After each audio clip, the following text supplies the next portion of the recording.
Then inspect this! Welcome to Ms. Mojo, and today we're counting down our picks for the top 10 things you missed in Pixar's Elemental. Check this out. For this list, we'll be looking at small details and references from this 2023 Pixar film. These Easter eggs are anything but elementary. Did any little details spark your attention? Let us know in the comments. Number 10. A City of Puns. This film overflows with elemental-based puns, many of which light up the backgrounds. When you make a film about elements, you are just setting yourself up for the puns. Instead of Toyota, there's an automobile manufacturer called Toyota. We're guessing that their cars run on an environmentally friendly fuel source. The fireplace is a small family-owned business, but Element City isn't without franchise stores like Pottery Burn. And fire? As ordered. We run a little hot. The puns keep blazing across the end credits. We can't imagine how a retailer like Wix R Us can survive in this economy, but they can always take out a loan from the Wells Fargo Bank. If Element City ever becomes a Disney theme park attraction, we hope that they sell lighter finger candy bars and Colgate toothpaste for afterward. Puns are the glue that holds this world together. Well, that and Scorch tape. You're so hot. Excuse me? No, I mean like you're smoking. No, I didn't mean it like that. Are you done yet? Yes, please. Number 9. The partly cloudy air elements. We're still not sure how Elemental ties into the Pixar theory, but we're wagering that it's connected to Peter Sohn's directorial debut. Before making the leap to features, Sohn got his feet wet with the 2009 short Partly Cloudy. The story centers on a long-suffering stork who always winds up delivering dangerous babies, courtesy of a gray cloud.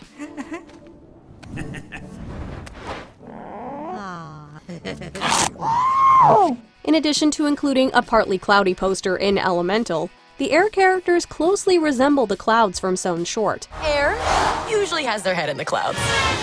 Oh, my new jacket! According to Sohn, Elemental's air characters, quote, were more wispy and clear before taking on their puffier appearances. Partly Cloudy was met with technical limitations when it came out, but Sohn felt his team could now authentically anthropomorphize air. It's the next step in Elemental evolution. Break some wind! Number 8. A Periodic Schedule.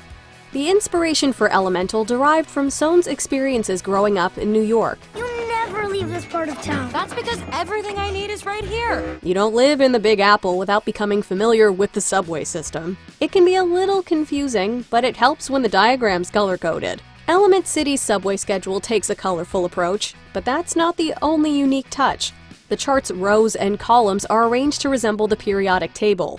Reflecting on his middle school days, Sohn said, quote, I never saw it as a periodic table. I always saw it as apartment buildings. There was something so funny about the skyline of the periodic table. These little squares being someone's home. Argon might live next to hydrogen. They would be neighbors. Growing up in New York, I was terrible in science, but then when I saw this periodic table, all I saw was like, apartment complexes. I just saw like, oh yeah, all these people are in these little rooms. And Who says science can't inspire art? Number 7. The voice of Ember's father. It's not uncommon for Pixar's artists to lend their voices to characters. Bob Peterson voiced Roz in Monsters, Inc. and Doug in Up. There's the bird! I want to take it back. I want it to be my prisoner. The late Joe Ranft voiced Heimlich in A Bug's Life and Wheezy in Toy Story 2. Well, why didn't you yell for help? Well, I tried squeaking, but I'm still broken. No one could hear me. In addition to co-writing Inside Out, Ronnie Del Carmen voiced Windstar in Soul. My body is in a trance. In Palawan. Del Carmen takes on a more substantial role in Elemental as Bernie Lumen, Ember's aging father. This shop is dream of our family. Someday it'll all be yours. Just as Bernie immigrates to Element City, Del Carmen was born in the Philippines where, at age 15, he landed a painting gig on Apocalypse Now. In the late 80s, he immigrated to the US to pursue a film career. Del Carmen worked at Warner Brothers and DreamWorks before laying down roots at Pixar. Number 6. The Good Element. At the same theater where Partly Cloudy is playing, you'll notice another familiar title. The Elements of a Perfect Movie-Going Experience. No, we're not talking about Tide and Prejudice. although we are eager to see this universe's version of Mr. Darcy. I love you. Most ardently. Please do me the honor of accepting my hand. Or is that Darcy, S-E-A? We digress. Another poster advertises a movie entitled The Good Element. This pays homage to Sohn's first feature film, The Good Dinosaur. As different as they seem on the surface, Sohn's two features share a fair deal in common. Both are about the forces of nature, with Elemental taking a more literal approach. Sorry. The two films also center on characters working through prejudices to coexist. You! I should have killed you the first time!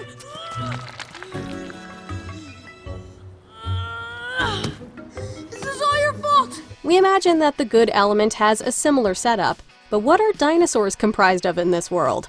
Maybe an extinct fifth element. Number 5. A Language of Ice and Fire. Upon arriving in Element City, Ember's parents stick out from the crowd. This isn't just due to their physical appearances, but because of the language barriers. Where everyone else speaks English, Mr. and Mrs. Lumen talk with a fiery lingo. The fire language isn't gibberish. To make this world feel more authentic, the filmmaker sought out renowned conlanger David J. Peterson, who's created languages for projects like Dune, The 100, and Raya and the Last Dragon. But the rest of them are being held by a bunch of no-good Binturis. Binturi? Now that's not a very nice way to describe an old friend. Peterson is best known for his work on Game of Thrones, conceiving Dothraki, High Valyrian, and other languages. Dracarys. At one point, the Elemental team used fire sound effects as a means of communication. Ultimately, the sounds would inspire Peterson while crafting a native fire language known as Fire-ish. But we all live by one simple rule. Elements cannot mix! Number 4. Blue Flame Souvenir. Elemental is yet another Pixar film that gets Asian representation right. This hot streak arguably started with Domishi's Bao, so it's only fitting that Elemental sneaks in a reference to that Oscar-winning short. The blue flame is a sacred symbol that connects the Lumens to their homeland, but that doesn't mean they can't merchandise it. At the front counter of the Lumen family shop, there is a display for Blue Flame souvenirs. The little trinkets resemble the sentient bun from Bao, albeit with a bluer hue. Aside from celebrating Asian culture, Elemental and Bao explore how children relate to parents as they attempt to carve out their own paths. I've been trying to fill my father's shoes, but I never once asked what I wanted to do. Both films also show how food brings families together, assuming that it's not too spicy. You see? He likes it! Number 3. A113. It wouldn't be a Pixar film without a salute to A113, the CalArts classroom where numerous animators took their initial steps toward the big league. Got A113 in progress. All units report. Elemental delivers one of the most inventive examples, as showcased in the teaser trailer.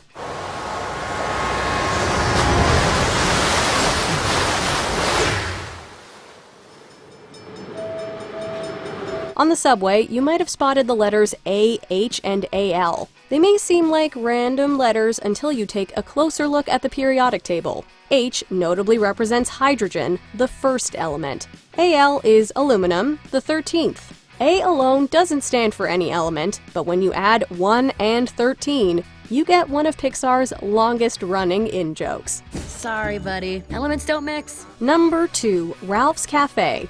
We mentioned a few businesses that make up Element City, but Ralph's Cafe will likely resonate the most with animation fans. Where she go, I'll never know. The name pays tribute to Ralph Eggleston, who won an Oscar for his short For the Birds. That was far from Eggleston's only contribution to Pixar. I really love making movies. Since working on the original Toy Story, Eggleston served as an art director, character designer, and story writer on some of the studio's most beloved films. Sadly, Eggleston's life was cut short due to a pancreatic tumor in 2022. Eggleston had hired Peter Sohn over 20 years earlier, becoming his friend and a mentor. I think putting your heart into the story is a big ingredient to what makes a Pixar film work. In his memory, Sohn snuck this Easter egg into Elemental. Eggleston is also one of several names that the film is dedicated to. Before we continue, be sure to subscribe to our channel and ring the bell to get notified about our latest videos. You have the option to be notified for occasional videos or all of them. If you're on your phone, make sure you go into your settings and switch on notifications. Number 1. Elio. It's tradition for Pixar films to tease what's coming next. You're the talk of the Communiverse. If Mom could see me now. In Lightyear, the vending machine contains an elemental product called Wade Water. You don't go for a snack? Wade takes center stage alongside Ember in Elemental. During a flashback, we see a young Wade develop a fear of sponges. Water is always getting into something.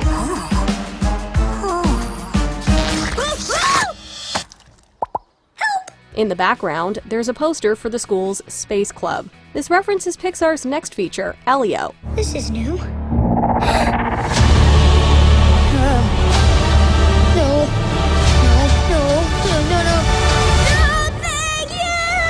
Set to come out in 2024, this sci-fi film centers on an 11-year-old misfit who's sent across the galaxy. Having a close encounter with aliens, the titular character is mistaken for Earth's ambassador. Until that film comes out, we're just wondering how Element City's space program works. Considering what happens to water in space, it's safe to say Wade will never be an astronaut.